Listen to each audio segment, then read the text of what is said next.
তোমার হচ্ছে সেকেন্ডারি প্লাসের রাসায়নিক উপাদান হচ্ছে লিগনিন, সুবেরিন এবং হচ্ছে ওয়াক্স। এগুলো হচ্ছে সেকেন্ডারি প্লাসের রাসায়নিক উপাদান। এবার আসো কূপ। কূপ হচ্ছে যেখানে হচ্ছে কোষ প্রাচীর, যেখানে কোনো প্রাথমিক প্রাচীর এবং সেকেন্ডারি প্রাচীর থাকে না, সেটাকে আমরা কূপ বলবো। অর্থাৎ মধ্য পর্দা আছে, প্রাথমিক প্রাচীর এবং সেকেন্ডারি প্রাচীর নাই, সেটা হচ্ছে কি কূপ। আর এই পাশাপাশি দুইটা কোষের মধ্যে কিছু সূক্ষ্ম তন্তু দ্বারা যুক্ত থাকে, যেগুলাকে বলা হয় প্লাজমোডেজমাটা বা প্লাজমাডেজমাটা। তাহলে পাশাপাশি দুটি কোষের মধ্যে সংযোগকারী যে নালিকা, সেই নালিকার নামই হচ্ছে কি প্লাজমাডেজমাটা। সূক্ষ্ম গঠন, এটা হচ্ছে লিখে ফেলতে পারো, এটা এমসিকিউতে আসে। সূক্ষ্ম গঠনটা, কোষ প্রাচীরের সূক্ষ্ম গঠন, এটা এমসিকিউর জন্য খুবই ইম্পর্টেন্ট। আচ্ছা, সূক্ষ্ম গঠনের মধ্যে আমরা জানি যে বিটাডি গ্লুকোজ, অসংখ্য বিটাডি গ্লুকোজ অণু মিলিত হয়ে গঠন করে সেলুলোজ। প্রায় 1 থেকে 3000 সেলুলোজ অণু মিলে গঠন করে সেলুলোজ চেইন। 100টি সেলুলোজ চেইন মিলে গঠন করে একটা ক্রিস্টালাইন মাইসেলি। মনে রাখবা, ক্রিস্টালাইন মাইসেলি হচ্ছে কোষ প্রাচীরের ক্ষুদ্রতম গাঠনিক একক। ক্রিস্টালাইন মাইসেলি হচ্ছে কোষ প্রাচীরের ক্ষুদ্রতম গাঠনিক একক। আর যদি বলা হয় কোষ প্রাচীরের গাঠনিক উপাদান, তাহলে কি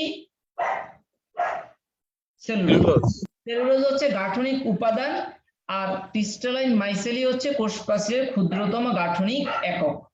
এরকম 20টা ক্রিস্টালাইন মাইসেলি মিলে গঠন করে একটা মাইক্রোফাইব্রিল, আর 250টা মাইক্রোফাইব্রিল মিলে গঠন করে একটা ম্যাক্রোফাইব্রিল, যেটা হচ্ছে ফাইবার গঠন করে এবং যা কোষ প্রাচীর গঠনে অংশ নেয়। এই কোষ প্রাচীরের সূক্ষ্ম গঠনের যে ফ্লোচার্টটা, এটা একটু ভালো করে মনে রাখবা, এটা পরীক্ষায় আসে। ঠিক আছে? তাহলে কোষ প্রাচীরের সূক্ষ্ম গঠন, এটা পরীক্ষার জন্য এমসিকিউর জন্য খুবই ইম্পর্টেন্ট। এই হচ্ছে কোষ প্রাচীরের এই বিষয়গুলো এখান থেকে পড়বা, কাজ মাস কোনো কিছু পড়ার প্রয়োজন নাই। এবার আসো কোষ প্রাচীর ভেতরে, আগের স্লাইডটা একটু দেখান স্যার। আগের স্লাইডটা স্যার লিখতে পাইনি। রনি, তোমার নাম আছে নাকি পচে গেছে? আছে স্যার, আছে, বুঝবে কেন, পাকে যাচ্ছে তাড়াতাড়ি স্যার।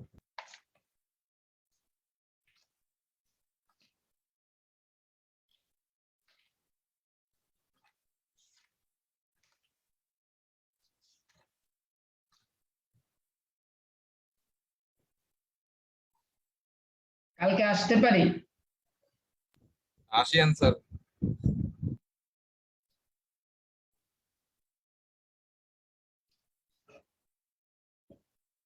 হয়েছে লেখা?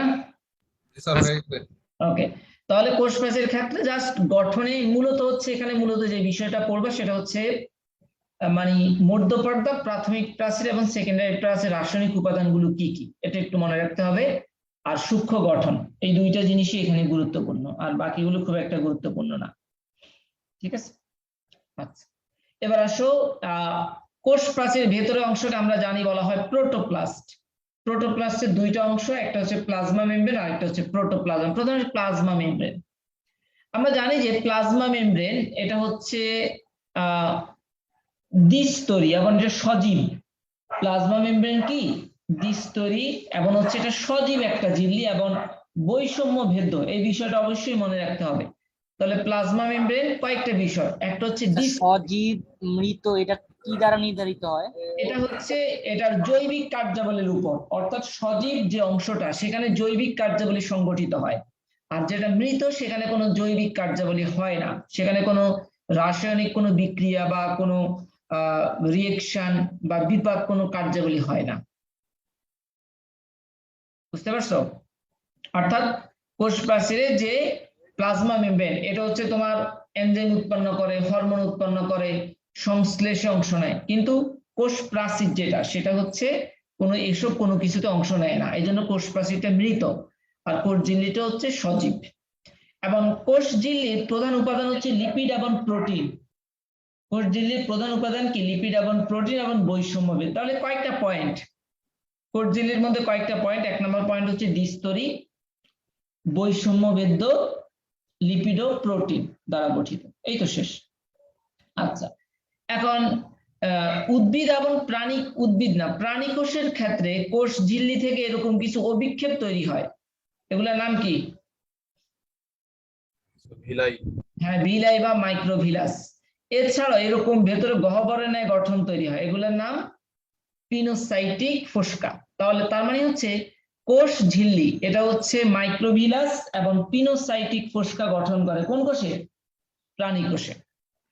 তাহলে কোষ ঝিল্লি এটা হচ্ছে মাইক্রোভিলাস এবং পিনোসাইটিক ফোস্কা গঠন করে কোন কোষে? প্রাণী কোষে। এরপরে আসো যে কোষ ঝিল্লির গঠনটা কি রকম, এরকম অনেকগুলো মতবাদ আছে। তার মধ্যে কোন মতবাদগুলো, এরকম 3টা মতবাদ, এই মতবাদগুলোর নামটা একটু দেখে রাখবা। যেমন একটা হচ্ছে ড্যানিয়েল এবং ডেভসনের স্যান্ডউইচ মডেল। ড্যানিয়েল, তোমরা আমার সাথে যখন পড়বা তখন বইটা নিয়ে একটু রাখো, তাহলে আমি বললে একটু দাগাই রাখতে পারবা। ড্যানিয়েল এবং এইভাবে দেখবো তোমার লেকচারও হয়ে যাবে, একই সাথে বইও দাগানোটা হয়ে যাবে, 2টা কাজ হবে। একটা হচ্ছে ড্যানিয়েল এবং ডেভসনের স্যান্ডউইচ মডেল, আরেকটা হচ্ছে যে রবার্টসনের ইউনিট মেমব্রেন মডেল, এবং সিঙ্গার এবং নিকলসনের ফ্লুইড মোজাইক মডেল। তাহলে কোষ প্রাচীরের গঠন সংক্রান্ত মডেল হচ্ছে এই 3টা। একটা হচ্ছে ড্যানিয়েল এবং ডেভসনের স্যান্ডউইচ মডেল, রবার্টসনের ইউনিট মেমব্রেন মডেল এবং সিঙ্গার এবং নিকলসনের ফ্লুইড মোজাইক মডেল। বাকি মডেলগুলো সম্পর্কে জানার প্রয়োজন নেই, জাস্ট নামটা পড়লে হবে। বাট সবচেয়ে গ্রহণযোগ্য যে মডেলটা সেটা হচ্ছে সিঙ্গার এবং নিকলসন 1972 সালে এই মডেলটা দিয়েছে। সিঙ্গার এবং নিকলসনের যে মডেল, যেটা দেওয়া হয়েছে কবে? 1972 সালে। আচ্ছা, এই মডেলকে বলা হয় ফ্লুইড মোজাইক মডেল। প্রথমে আসো, এই ফ্লুইড মোজাইক মডেল অনুযায়ী তোমার হচ্ছে প্লাজমা মেমব্রেনটা হচ্ছে ফসফোলিপিড বাইলেয়ার দ্বারা গঠিত। অর্থাৎ প্লাজমা মেমব্রেনে কি থাকে? ফসফেট লিপিড এর বাইলেয়ার থাকে, অর্থাৎ ফসফোলিপিড অণুর 2টা লেয়ার থাকে। প্লাজমা মেমব্রেনে ফসফোলিপিড অণুর কয়টা লেয়ার থাকে? 2টা লেয়ার থাকে। এবং প্রত্যেকটা ফসফোলিপিড অণুতে হচ্ছে তোমার এক অণু ফসফেট, এক অণু গ্লিসারল এবং হচ্ছে 2 অণু ফ্যাটি অ্যাসিড থাকে। প্রত্যেকটা ফসফোলিপিড অণুতে এক অণু ফসফেট, এক অণু গ্লিসারল এবং হচ্ছে কি 2 অণু ফ্যাটি অ্যাসিড থাকে।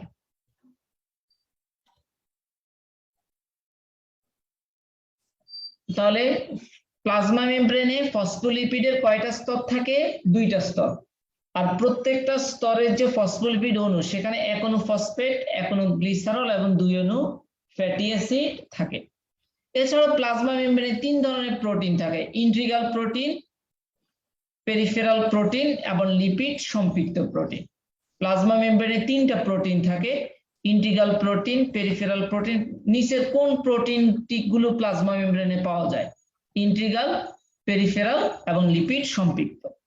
এছাড়াও প্লাজমা মেমব্রেনে কি থাকে? গ্লাইকোক্যালিক্স। গ্লাইকোক্যালিক্স মানে হচ্ছে গ্লাইকোলিপিড এবং গ্লাইকোপ্রোটিন, এই 2টাকে একসাথে বলা হয় গ্লাইকোক্যালিক্স। গ্লাইকোলিপিড মানে হচ্ছে, গ্লাইকো শব্দ আসছে কার্বোহাইড্রেট থেকে, তার মানে কার্বোহাইড্রেট আর লিপিড গ্লাইকোলিপিড, কার্বোহাইড্রেট আর প্রোটিন গ্লাইকোপ্রোটিন। এই গ্লাইকোলিপিড এবং গ্লাইকোপ্রোটিন এই 2টাকে আমরা একসাথে বলি কি? গ্লাইকোক্যালিক্স। এই গ্লাইকোক্যালিক্সও প্লাজমা মেমব্রেনে পাওয়া যায়।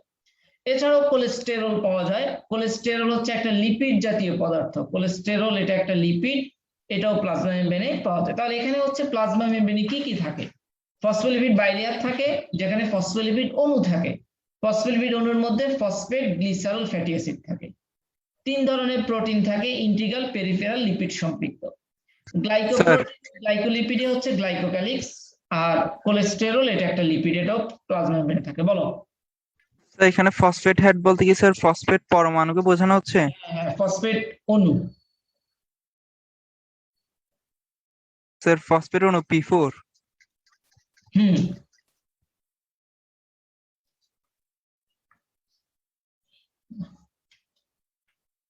আচ্ছা, এই গেল হচ্ছে আমাদের কোষ ঝিল্লির এইটুক বসে পড়লে হবে। আচ্ছা, কোষ ঝিল্লিকে আরো কয়েকটা নামে নামকরণ করা হয়, এই নামকরণের ব্যাখ্যা পড়ার দরকার নাই, জাস্ট নামগুলো। যেমন কোষ ঝিল্লির ফসফোলিপিড অণুগুলোর যে পরিবর্তন, এটাকে বলা হয় ফ্লিপ ফ্লপ মুভমেন্ট। যেমন ফসফোলিপিড অণুগুলো যদি পাশাপাশি পরিবর্তন করে তখন এটাকে বলা হয় পার্শ্বীয় পরিবর্তন, আর উপরে নিচে বা ভিন্ন স্তরে পরিবর্তন করলে বলে ফ্লিপ ফ্লপ মুভমেন্ট। তাহলে ফসফোলিপিড অণুগুলো পাশাপাশি যদি অবস্থান পরিবর্তন করে তখন তাকে বলা হয় ল্যাটারাল বা পার্শ্বীয় মুভমেন্ট, আর যদি উপরে নিচে বা দুটি ভিন্ন স্তরে পরিবর্তন করে তখন তাকে বলা হয় ফ্লিপ ফ্লপ মুভমেন্ট। এছাড়া এটাকে ফ্লুইড মোজাইক মডেলও বলা হয়, এবং বরফ খণ্ডের ন্যায় যে ভাসতে থাকে আইসবার্গ মডেলও বলা হয়। এগুলো জাস্ট কি কি নামে নামকরণ করা হয় এই বিষয়গুলো। আচ্ছা, এখানে এই প্লাজমা মেমব্রেনের কাজগুলো একটু পড়বা। যেমন 1 নাম্বার কাজ হচ্ছে ভেতরের বস্তুগুলো কি রক্ষা করা, যাতায়াত নিয়ন্ত্রণ করা, এনজাইম সংশ্লেষ করা। এটা খুব গুরুত্বপূর্ণ পয়েন্ট। প্লাজমা মেমব্রেন কি করে? এনজাইম সংশ্লেষ করে এবং বিভিন্ন অণু সংশ্লেষ করে। এই জন্য এটা বলছি কি এটা হচ্ছে একটা সজীব ঝিল্লি। এখানে এনজাইম এবং বিভিন্ন অণু কি হয়? সংশ্লেষ হয়। এছাড়াও প্লাজমা মেমব্রেন অ্যান্টিজেন উৎপাদন করে, মানে এনজাইম সংশ্লেষ লাগবে না। আচ্ছা, তাহলে প্লাজমা মেমব্রেন এটা হচ্ছে তোমার উদ্দীপনা গ্রহণ করে, আরেকটা হচ্ছে উদ্দীপনা সংবহন করে। প্লাজমা মেমব্রেনের আরেকটা কাজ উদ্দীপনা সংবহন করে। এই পয়েন্টগুলো একটু মনে রাখবা, যে এনজাইম সংশ্লেষ, অণু সংশ্লেষ এবং উদ্দীপনা সংবহন করে।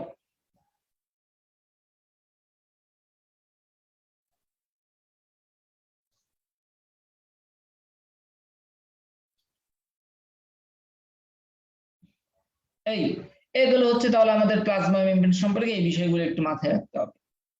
এবার প্রোটোপ্লাস্টের, যেমন প্রোটোপ্লাস্টের দুইটা অংশ, একটা হচ্ছে প্লাজম আর একটা হচ্ছে প্রোটোপ্লাজম।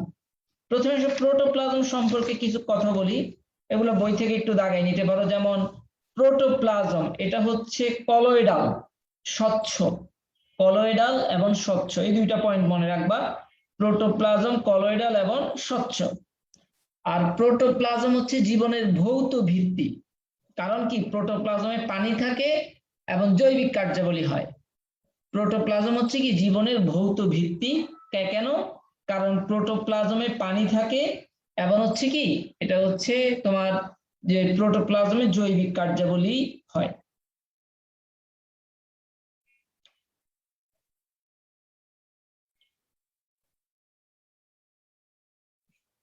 এবং প্রোটোপ্লাজমের বৈশিষ্ট্যই জীবের বৈশিষ্ট্য, অর্থাৎ প্রোটোপ্লাজমের যে বৈশিষ্ট্য সেটাই হচ্ছে একটা জীবের বৈশিষ্ট্য।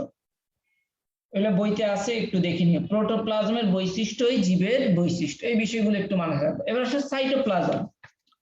সাইটোপ্লাজমে প্রথম যেটা সেটা হচ্ছে মাতৃকা বা ম্যাট্রিক্স। সাইটোপ্লাজমের যে কলয়েডাল অর্ধ তরল দানাদার বস্তু হচ্ছে ম্যাট্রিক্স।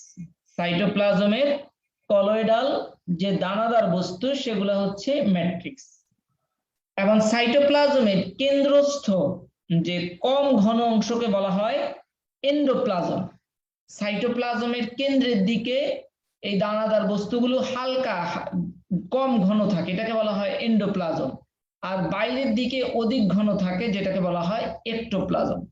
তাহলে এক্টোপ্লাজম এটা হচ্ছে অধিক ঘন, আর এন্ডোপ্লাজম এটা হচ্ছে কম ঘন।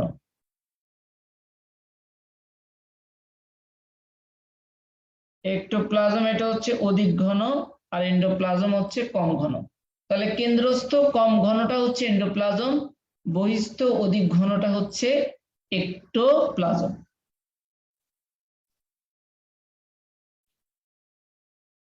সাইটোপ্লাজমে কিছু বৈশিষ্ট্য আছে, যেমন সাইটোপ্লাজম হচ্ছে বর্জ্য পদার্থ অপসারণ করে। সাইটোপ্লাজম বর্জ্য পদার্থ অপসারণ করে, অম্লত্ব এবং ক্ষারত্ব নিয়ন্ত্রণ করে, অর্থাৎ পিএইচ নিয়ন্ত্রণ করে। বর্জ্য পদার্থ অপসারণ করে, পিএইচ কি করে? নিয়ন্ত্রণ করে।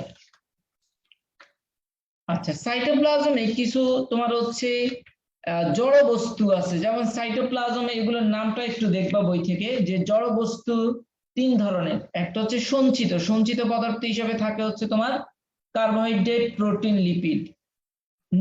বর্জ্য পদার্থ হিসেবে থাকে টেনিন, রেজিন, গাম, ল্যাটেক্স, অ্যালকালয়েড, জৈব অ্যাসিড, উদ্বায়ী তেল, খনিজ পদার্থ। এগুলো সবগুলো হচ্ছে বর্জ্য। নিশ্চিত হচ্ছে তোমার হরমোন, পিগমেন্ট, এনজাইম, নেকটার। এগুলো হচ্ছে, এই নামগুলো একটু 2-3 বার করে পড়বা, ঠিক আছে? নিচের কোনটি সাইটোপ্লাজমের সঞ্চিত পদার্থ, নিচের কোনটি সাইটোপ্লাজমের বর্জ্য পদার্থ, নিচের কোনটি নিশ্চিত পদার্থ, জাস্ট এগুলো একটু দেখবা। দেখবো হচ্ছে একটা ছক দেওয়া আছে, সেখানে এটা দেওয়া আছে। এই এরপর হচ্ছে অঙ্গাণু। সাইটোপ্লাজমে অনেক অঙ্গাণু থাকে, যেমন কিছু হচ্ছে আবরণবিহীন অঙ্গাণু হচ্ছে দুইটা, রাইবোজোম আর সেন্ট্রিওল। আর বাকি যাগুলো আছে সবকিছু হচ্ছে আবরণযুক্ত অঙ্গাণু। প্রথমে আসো রাইবোজোম। রাইবোজোম এটা হচ্ছে দানাদার অঙ্গাণু। এটা হচ্ছে কি দানাদার অঙ্গাণু। রাইবোজোম এটা হচ্ছে দানাদার অঙ্গাণু এবং এটা মুক্ত অবস্থায় থাকে, সাইটোপ্লাজমে মুক্ত অবস্থায় থাকে এবং এর প্রধান কাজ হচ্ছে কি করা? প্রোটিন সংশ্লেষ করা। রাইবোজোমের প্রধান কাজ হচ্ছে প্রোটিন সংশ্লেষ করা। বলতো প্রোটিনটা সে কোন প্রক্রিয়ায় সংশ্লেষ করে? ট্রান্সক্রিপশন, ট্রান্সলেশন ট্রান্সলেশন প্রক্রিয়ায় প্রোটিন সংশ্লেষ করে। তাহলে রাইবোজোম মুক্ত অবস্থায় থাকে, 1 নম্বর পয়েন্ট। 2 নম্বর হচ্ছে দানাদার অঙ্গাণু। এবং আবরণ আছে নাকি নাই? নাই স্যার। আবরণ নাই। এবং হচ্ছে এটা কি সংশ্লেষ করে? প্রোটিন। প্রোটিন সংশ্লেষ করে। আর পৃথিবীর সমস্ত সজীব কোষে রাইবোজোম আছে, তাই এটাকে কি বলে? সার্বজনীন অঙ্গাণু। নিচের কোনটি সার্বজনীন অঙ্গাণু? রাইবোজোম। এটাকে সার্বজনীন অঙ্গাণু বলা হয় কারণ পৃথিবীর সমস্ত সজীব কোষে এটা আছে। ঠিক আছে, পৃথিবীর সমস্ত সজীব কোষে রাইবোজোমটা বিদ্যমান। ভাইরাসে আছে?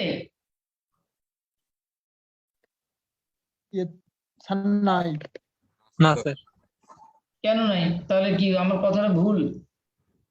সজীব তো স্যার, ভাইরাস তো। ভাইরাসে কোনো কোষই তো নাই, এখানে রাইবোজোম থাকার কোনো প্রশ্নই আসে না। আদিকোষ, প্রকৃত কোষ, যত ধরনের সজীব কোষ আছে সব কোষে রাইবোজোম আছে। তাহলে রাইবোজোমের একটা কাজ হচ্ছে প্রোটিন সংশ্লেষ করা, আরেকটা কাজ হচ্ছে গ্লুকোজের ফসফোরাইলেশন। ফসফোরাইলেশন মানে কি উৎপাদন? Phosphorylation, photophosphorylation, oxidative phosphorylation. Phosphorylation মানে কি উৎপাদন? এটিপি উৎপাদন। এটিপি উৎপাদনের প্রক্রিয়াকে বলা হয় ফসফোরাইলেশন। এটিপি উৎপাদনের প্রক্রিয়াকে বলা হয় ফসফোরাইলেশন। রাইবোজোমে গ্লুকোজের ফসফোরাইলেশন হয়, অর্থাৎ রাইবোজোম গ্লুকোজ থেকে এটিপি উৎপাদনে সাহায্য করে। রাইবোজোমের একটা কাজ হচ্ছে প্রোটিন সংশ্লেষ, আরেকটা হচ্ছে গ্লুকোজের ফসফোরাইলেশন। আরেকটা লিখো, লিপিড জাতীয় খাদ্যের বিপাক। রাইবোজোমের এই 3টা কাজ, এই কাজগুলো এমসিকিউতে আসে। নিচের রাইবোজোমের কাজ কোনটি? তাহলে 1 নম্বর হচ্ছে প্রোটিন সংশ্লেষ, খুব শর্ট করে লিখবো অথবা বইতে আছে, বই থেকে দাগাই নাও। প্রোটিন সংশ্লেষ। 2 নম্বর হচ্ছে গ্লুকোজের ফসফোরাইলেশন এবং 3 নম্বর হচ্ছে লিপিড বিপাক। এই 3টে হচ্ছে রাইবোজোমের কাজ।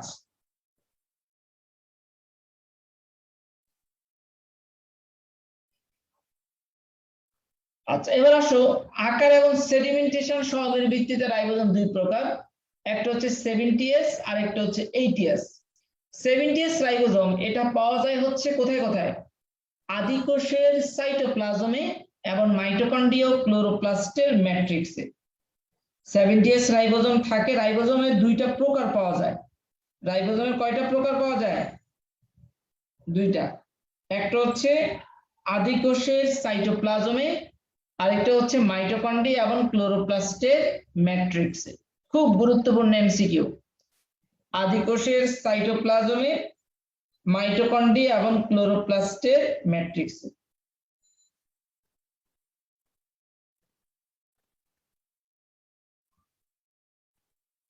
আদিকোষের সাইটোপ্লাজমে, মাইটোকন্ড্রিয়া এবং ক্লোরোপ্লাস্টের ম্যাট্রিক্সে।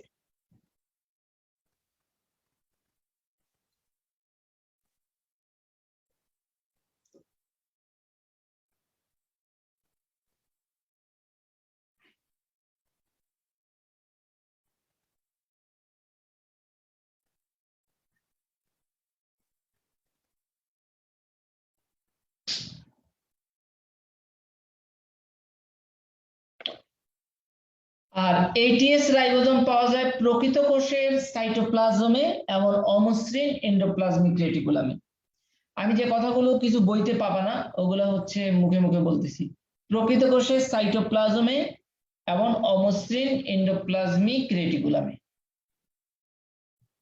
বুঝতে পারছো? Hello sir. আচ্ছা, এবার আসো 70s রাইবোজোমে দুইটা ইউনিট থাকে, একটা হচ্ছে 50s আর একটা 30s। আর 80s রাইবোজোমে দুইটা ইউনিট, একটা 60s আর একটা 40s। তাহলে 70s রাইবোজোমে দুইটা সাব ইউনিট 50-30, আর 80s রাইবোজোমে দুইটা সাব ইউনিট 60s এবং 40s। রাইবোজোমে প্রধানত তিনটা সাইট থাকে, ট্রান্সলেশনে তোমরা দেখবা এস সাইট, পি সাইট, ই সাইট। রাইবোজোমে কয়টা সাইট থাকে? তিনটা, প্রধানত তিনটা। আরেকটা এমআরএনএ বাইন্ডিং সাইট আছে, তবে প্রধানত তিনটা। একটা হচ্ছে এ সাইট, এ সাইটে অ্যামিনো অ্যাসিড যুক্ত হয়, পি সাইটে পলিপেপটাইড বন্ধন গঠিত হয়, ই সাইটে টিআরএনএ অপসারিত হয়। রাইবোজোমে তিনটা সাইট থাকে, এস সাইট, পি সাইট এবং ই সাইট। ট্রান্সলেশন প্রক্রিয়া যখন হয় তখন রাইবোজোমে তিনটা সাইট তৈরি হয়, এস সাইট, পি সাইট, ই সাইট। এ সাইটে অ্যামিনো অ্যাসিড যুক্ত হয়, পি সাইটে পলিপেপটাইড বন্ধন গঠিত হয়, ই সাইটে টিআরএনএ অপসারিত হয়। এবার আসো 70s রাইবোজোম, এটি রাসায়নিকভাবে এটা 5s, 23s এবং 16s নামক তিন ধরনের আরআরএনএ এবং 52 প্রকার প্রোটিন দ্বারা গঠিত। অপরদিকে 80s রাইবোজোম, এটা 5s, 28s, 5.8s এবং 18s নামক 4 ধরনের আরআরএনএ দ্বারা গঠিত।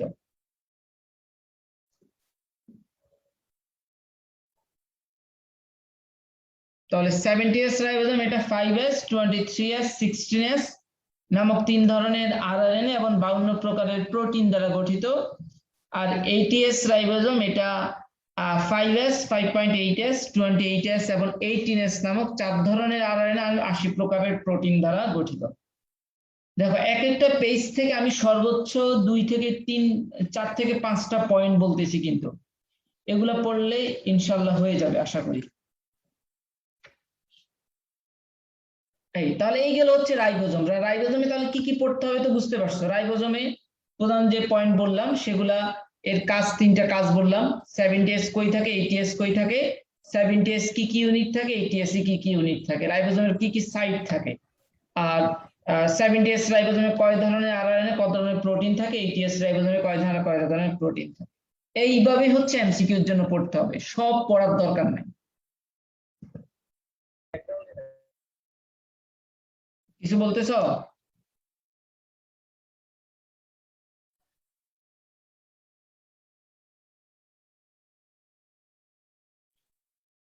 তোমরা প্রত্যেকটা বই যখন পড়বা তখন বইয়ের মধ্যে দাগাবা, আর সাথে একটা প্রত্যেকটা টপিকসের জন্য 2-3টা করে বা 4-5টা করে পেজ নিবা, এবং ওই পেজে যা কিছু লিখবা ওটা ওই বইয়ের ওই জায়গায় ওই টপিকসের সাথে অ্যাড করে রাখবা, যাতে এমসিকিউ পড়ার জন্য তোমাদের সুবিধা হয়।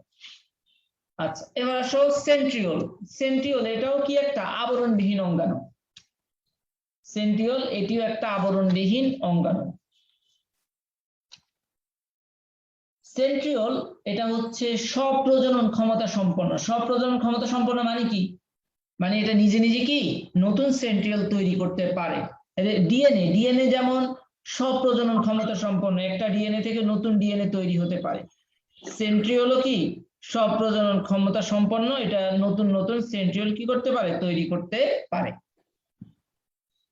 এখন আসো, সেন্ট্রিওল এটা হচ্ছে মূলত কোথায় পাওয়া যায়, এটা খুব গুরুত্বপূর্ণ একটা এমসিকিউ। সেন্ট্রিওল কোথায় কোথায় থাকে আর কোথায় থাকে না। সেন্ট্রিওল থাকে হচ্ছে শৈবাল, ছত্রাক, মস, ফার্ন, নগ্নবীজি এবং প্রাণীকোষে, অধিকাংশই প্রাণীকোষে। তাহলে সেন্ট্রিওল পাওয়া যায় কোথায়? শৈবাল, ছত্রাক, মস, ফার্ন, তারপরে হচ্ছে নগ্নবীজি এবং অধিকাংশ প্রাণীকোষে। অনেক বিজ্ঞানীর নাম দেওয়া আছে, এই বিজ্ঞানীর নামগুলোর প্রয়োজন নাই, যেগুলো লাগবে সেগুলো আমি বলবো। শৈবাল, ছত্রাক, মস, ফার্ন, নগ্নবীজি এবং অধিকাংশ প্রাণীকোষে সেন্ট্রিওল থাকে। এবার আসো, সেন্ট্রিওল থাকে না কোথায়? আদিকোষ। আদিকোষ মানে কোনটা? ব্যাকটেরিয়া। ব্যাকটেরিয়া এবং ডায়াটম। ডায়াটম কি দেখি কেউ বলতে পারো কিনা? ডায়াটম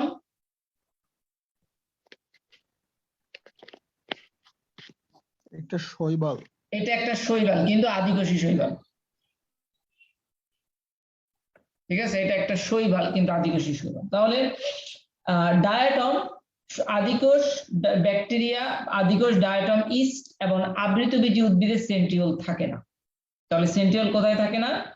আদিকোষ ডায়াটম ইস্ট এবং আবৃতবীজী উদ্ভিদের সেন্ট্রিওল থাকে না। তার মানে আবৃতবীজী উদ্ভিদ বাদে বাকি সকল উদ্ভিদে কিন্তু সেন্ট্রিওল থাকে, আর প্রাণী কোষে সেন্ট্রিওল থাকে। তাহলে কোথায় থাকে না কোথায় থাকে এই সম্পর্কে আশা করি বুঝতে পারছি। এবার আসো, সেন্ট্রিওল এটা হচ্ছে তিনটা জিনিস আসে, একটা হচ্ছে সিলিন্ডার ওয়াল, আরেকটা হচ্ছে ট্রিপলেট এবং হচ্ছে লিঙ্কার। সেন্ট্রিওল তিনটা জিনিস দ্বারা গঠিত, সিলিন্ডার ওয়াল, ট্রিপলেট এবং লিঙ্কার। সিলিন্ডার ওয়াল মানে এই যে মাইক্রোটিউবিউল, সেন্ট্রিওল হচ্ছে প্রধানত ট্রিপলেট। ট্রিপলেট মানে হচ্ছে 9টা, ট্রিপলেটের বাংলা হচ্ছে ত্রয়ী অনুনালিকা। তো সেন্ট্রিওলে টোটাল 9টি ত্রয়ী অনুনালিকা থাকে। সেন্ট্রিওলে টোটাল কয়টা ট্রিপলেট থাকে? 9টা ট্রিপলেট বা 9টা ত্রয়ী অনুনালিকা থাকে। তার মানে যদি বলি সেন্ট্রিওলে সর্বমোট কয়টা অনুনালিকা থাকে? ত্রয়ী অনুনালিকা থাকে 9টা, তাহলে অনুনালিকা কয়টা? 27। তাহলে সেন্ট্রিওলে হচ্ছে 9টি ট্রিপলেট বা 9টি ত্রয়ী অনুনালিকা থাকে, তার মানে 27টা অনুনালিকা থাকে সেন্ট্রিওলে। এই এছাড়া সেন্ট্রিওলের এই যে ট্রিপলেট গুলো এরা লিঙ্কার দ্বারা যুক্ত থাকে, একটা ট্রিপলেটের সাথে আরেকটা ট্রিপলেট এরা লিঙ্কার দ্বারা পরস্পর কি থাকে? যুক্ত থাকে। আচ্ছা, এবার আসো, সেন্ট্রিওল সাধারণত কোষের মধ্যে জোড়ায় জোড়ায় থাকে। কিভাবে থাকে? জোড়ায় জোড়ায়, সেন্ট্রিওল সিঙ্গেল থাকে না। এবং প্রতি জোড়া সেন্ট্রিওলকে বলা হয় ডিপ্লোজোম। প্রতি জোড়া সেন্ট্রিওলকে কি বলা হয়? ডিপ্লোজোম বলা হয়। প্রতি জোড়া সেন্ট্রিওলকে বলা হয় ডিপ্লোজোম। তাহলে সেন্ট্রিওল কোষের মধ্যে জোড়ায় জোড়ায় থাকে এবং প্রতি জোড়া সেন্ট্রিওলকে বলা হয় ডিপ্লোজোম।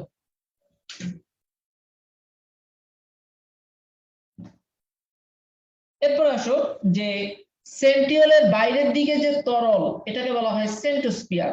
সেন্ট্রিওলের বাইরের তরলটার নাম কি? সেন্টোস্পিয়ার। সেন্ট্রিওলের বাইরের যে তরল এটার নাম হচ্ছে সেন্টোস্পিয়ার। আর সেন্ট্রিওল এবং সেন্টোস্পিয়ার এই দুইটাকে একসাথে বলা হয় সেন্ট্রোসোম। সেন্ট্রিওল এবং সেন্টোস্পিয়ার এই দুইটাকে একসাথে বলা হয় কি? সেন্ট্রোসোম। সেন্ট্রিওল এবং সেন্টোস্পিয়ার এই দুটিকে একসাথে বলা হয় সেন্ট্রোসোম।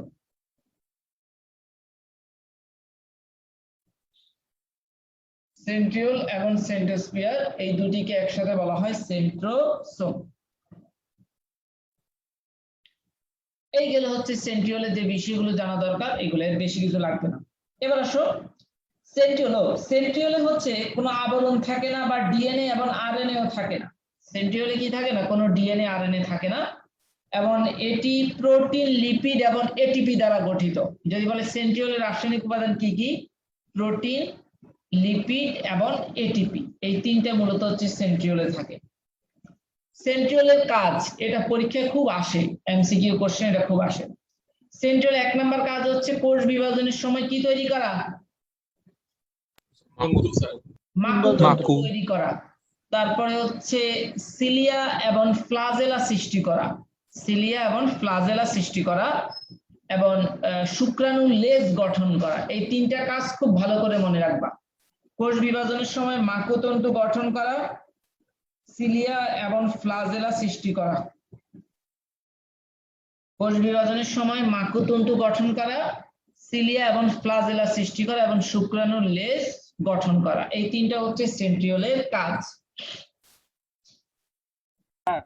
বলো।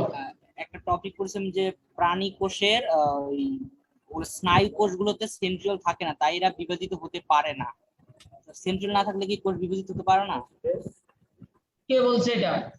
হ্যাঁ স্যার, এটা ছিল আমরা বায়োলজিতে 9-10 এর পড়ছি। 9-10 এর বইতে হয়তো ছিল। সে উদ্ভিদ কোষে তো সেন্ট্রিওল নেই, তাহলে তারা বিভাজিত হয় কিভাবে?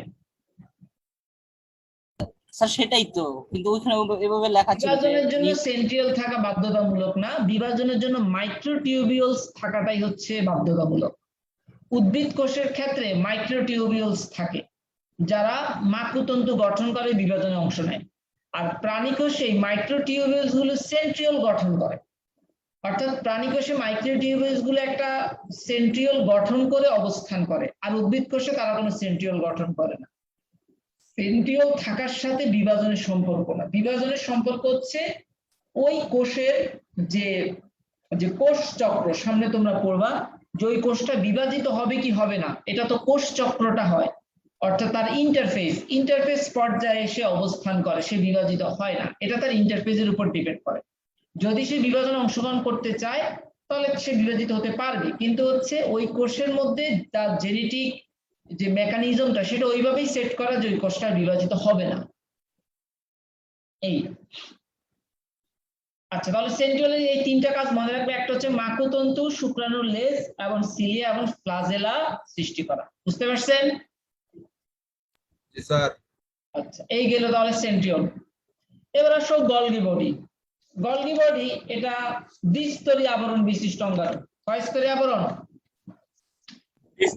দ্বিস্তরী।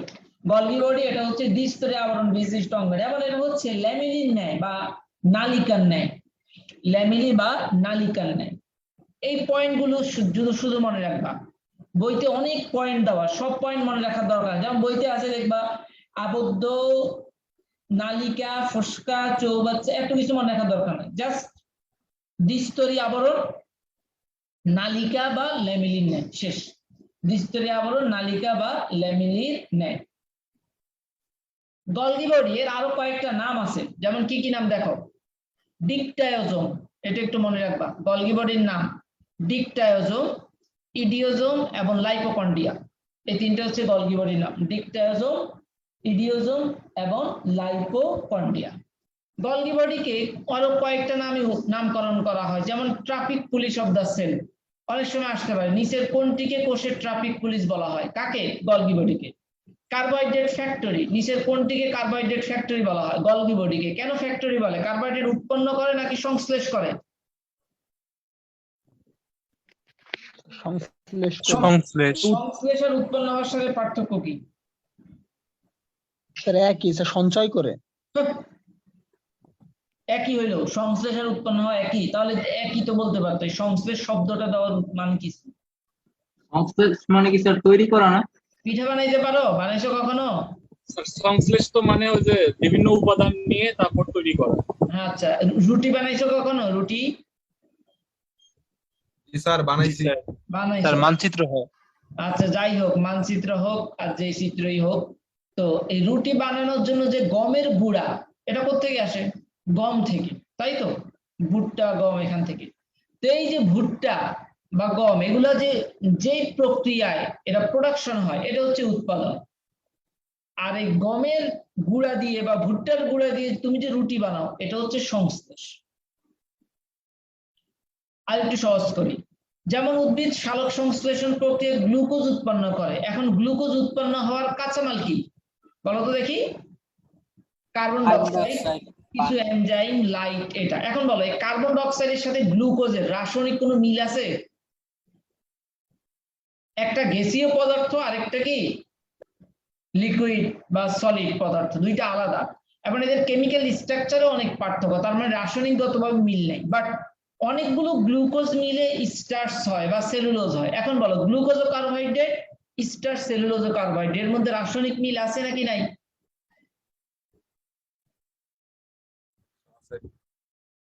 গ্লুকোজের সাথে স্টার্চের সাথে রাসায়নিক মিল আছে নাকি নাই?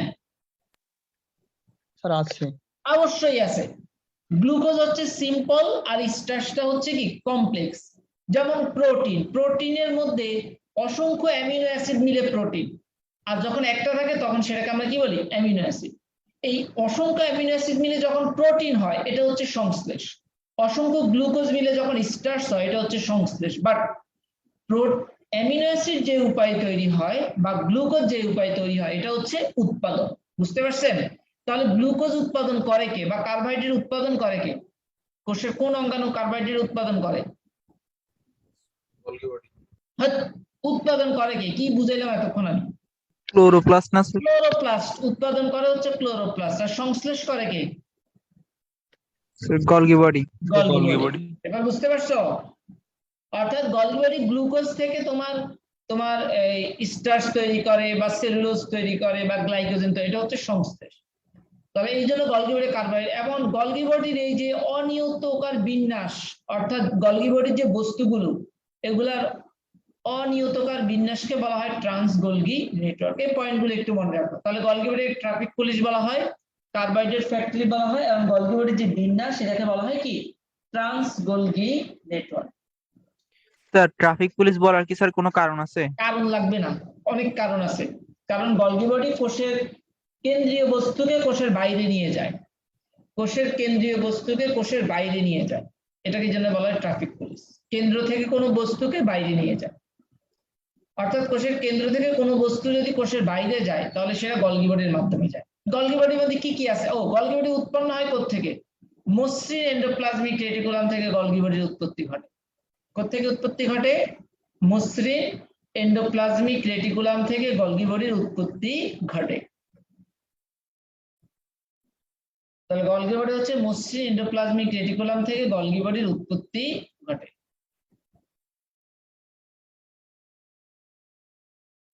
রাসায়নিক উপাদান, গলগি বডির রাসায়নিক উপাদান কি কি? প্রোটিন এবং ফসফোলিপিড। রাসায়নিক উপাদান হচ্ছে প্রোটিন এবং ফসফোলিপিড। তাহলে রাসায়নিকভাবে কি কি আছে? সিস্টার্নি, ভ্যাকুয়াল, ভ্যাসিকল। ঠিক আছে, আর কিছু পড়ার দরকার নাই। তারপর রাসায়নিক উপাদান হচ্ছে প্রোটিন এবং ফসফোলিপিড। সিস্টার্নের মধ্যে কয়েকটা প্রকারভেদ আছে, এগুলো এমনি ছবিতে দেখলে দেখতে পারো। যেমন সিস সিস্টার্না, এটা কেন্দ্রের দিকে থাকে, মিডিয়াল মাঝখানে থাকে, ট্রান্স পরিধির দিকে থাকে। ঠিক আছে, কেন্দ্রস্থ যে ভ্যাসিকল সেগুলোকে বলা হয় ট্রানজিশন ভ্যাসিকল, বহিস্থ যে ভ্যাসিকল সেগুলোকে বলা হয় সিক্রেটরি ভ্যাসিকল। গলগি বডির কেন্দ্রস্থ ভ্যাসিকলকে বলা হয় কি ট্রানজিশন ভ্যাসিকল, এবং বহিস্থ বা পরিধির দিকে যে ভ্যাসিকল সেটাকে বলা হয় সিক্রেটরি ভ্যাসিকল। কাজ, গলগি বডির 1 নাম্বার কাজ লাইসোজোম এবং ভিটামিন তৈরি করা। গলগি বডির কাজ কি? লাইসোজোম এবং ভিটামিন তৈরি করা।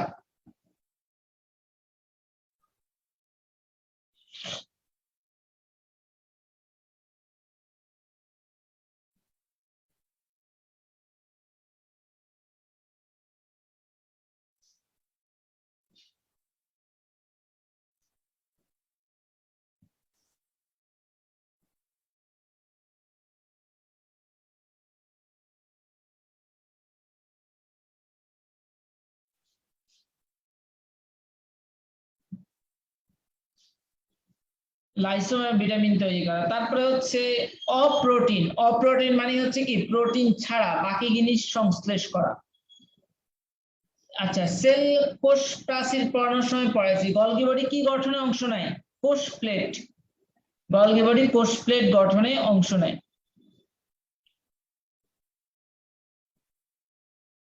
তবে লাইসোজোম এবং ভিটামিন তৈরি করা, অপ্রোটিন অর্থাৎ কার্বোহাইড্রেট সংশ্লেষ করা, অপ্রোটিন জাতীয় পদার্থ অর্থাৎ কার্বোহাইড্রেট সংশ্লেষ করে।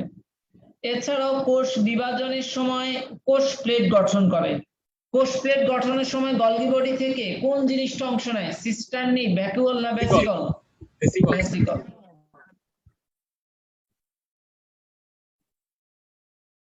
তারপরে হচ্ছে গলগি বডির আরেকটা কাজ হচ্ছে গলগি বডি এন্ডোপ্লাজমিক রেটিকুলাম থেকে উৎপন্ন বস্তুকে ঝিল্লিবদ্ধ করে।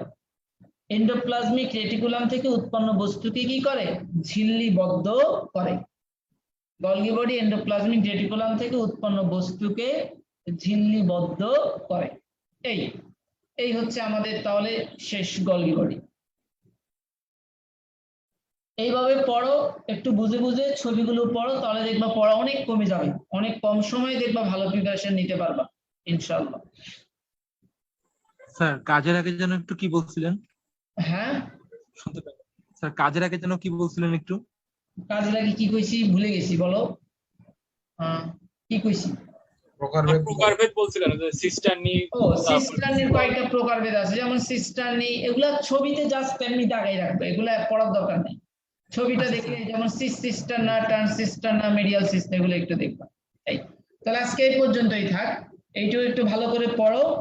পুরো আমি যেগুলো দিছি এগুলো খুব গুরুত্ব দিয়ে পড়বা, আর বাকিটা এমনি রিডিং এর মতো করে নিজেই পড়বা। পড়লেই বুঝতে পারবা যে আমি যা বলছি এটাই মূলত পড়া, আর বাকিগুলো আসলে পড়া না, বাকিগুলো এমনি। ঠিক আছে? স্যার আমাদের ক্লাস কি কি বার স্যার? তোমাদের ক্লাস কি? স্যার ক্লাস কি কি বার? শনি সোম বুধ 9টা থেকে 10টা। স্যার স্যার গত শনিবার কি স্যার ক্লাস হয় নাই? না, গত শনিবারও হয় নাই, এই শনিবারও হয় নাই। স্যার হ্যাঁ, স্যার কলেজে কি স্যার ক্লাস নেবে আর মিটিং এ নিতে পারে, এটা সরকার জানে। না না ওইটা না স্যার, অনলাইনে স্যার। অনলাইনে ওই তো, ওইটা এখন ডিপেন্ড করে, জানি না। মিটিং স্যার জুলাই মাস থেকে শুরু হবে বললো না স্যার? হ্যাঁ স্যার, জুলাই মাস থেকে শুরু হবে বললো না স্যার একটা নোটিশে? হ্যাঁ, ওই তো, এটা কলেজ সিদ্ধান্ত নেবে। স্যার আসসালামু আলাইকুম। ওয়ালাইকুম আসসালাম। ঠিক আছে তাহলে স্যার এই গত পর্যন্ত- 2টা ক্লাস স্যার আপলোড দিয়ে দিয়েন স্যার, আচ্ছা নোট করা বাকি আছে স্যার।